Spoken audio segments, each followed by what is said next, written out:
আমাকে মূলত আমি মেডিকেল করে চাকরি করছিলাম। তো আমাকে মূলত একটা মিথ্যা সাক্ষী দেওয়ার জন্য বলছিল। সেই মিথ্যা সাক্ষীটা না দেওয়ার কারণে আক্রোশমূলক আমাকে চাকরি থেকে অব্যাহতি দেওয়া হয়েছে।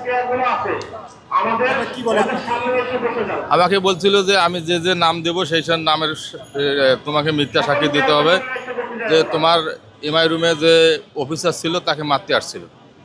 তা আমি বলছি যে স্যার, আমি যেহেতু ওদেরকে দেখি নাই, আমি ওদের বিরুদ্ধে মিথ্যা সাক্ষী দিলে ওদের পরিবারটা ধ্বংস হবে, ওদের অভিশাপে আমি ধ্বংস হয়ে যাব। আমি স্যার মিথ্যা সাক্ষী দিতে পারবো না। তখন ওই অফিসার রাগ করে আমাকে বলছিল, ওরা কি তোর বাপ হয়? তা আমি বলছিলাম, তখন আমি মাথা নত করে থাকি। আমি লাস্টে এক কথাই বলছি যে স্যার, আপনি যা বলেন, কিন্তু আমি মিথ্যা সাক্ষী দিতে পারবো না, কারণ ওরা স্যারকে মারার জন্য আসে নাই।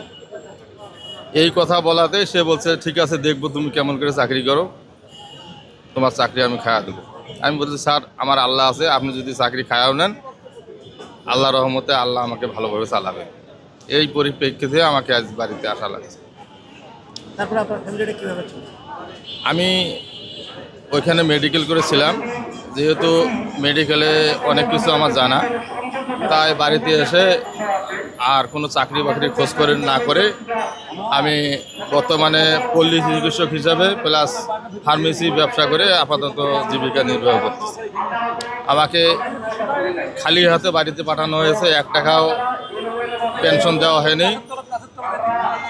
বাধ্যতামূলক অবসর দিছে, কিন্তু 1 টাকা পেনশন দেয়নি আর কি। পেনশনের করছে, কিন্তু আমার পেনশন দেয়নি, বাধ্যতামূলক বাড়িতে পাঠাই দিছে।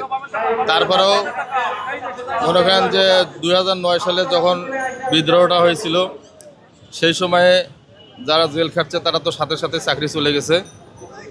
আর আমি চাকরিতে বহালে ছিলাম, ওইখানে আমি আরও 3 বছর চাকরি করছি।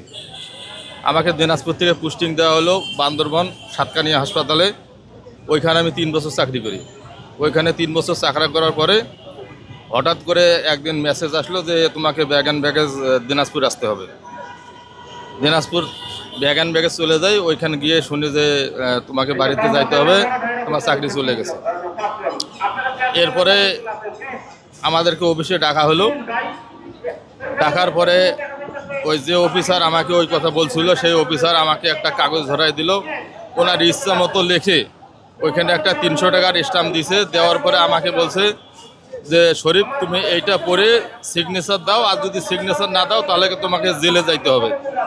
এখন তুমি সিগনেচার দিবা না জেলে যাবা সেটা বলো। এখন যখন দেখতেছি এই পরিস্থিতি, সিগনেচার না দিলেও তো চাকরি থাকবে না, আর দিলেও তো সসম্মানে বাড়িতে যাইতে পারবো।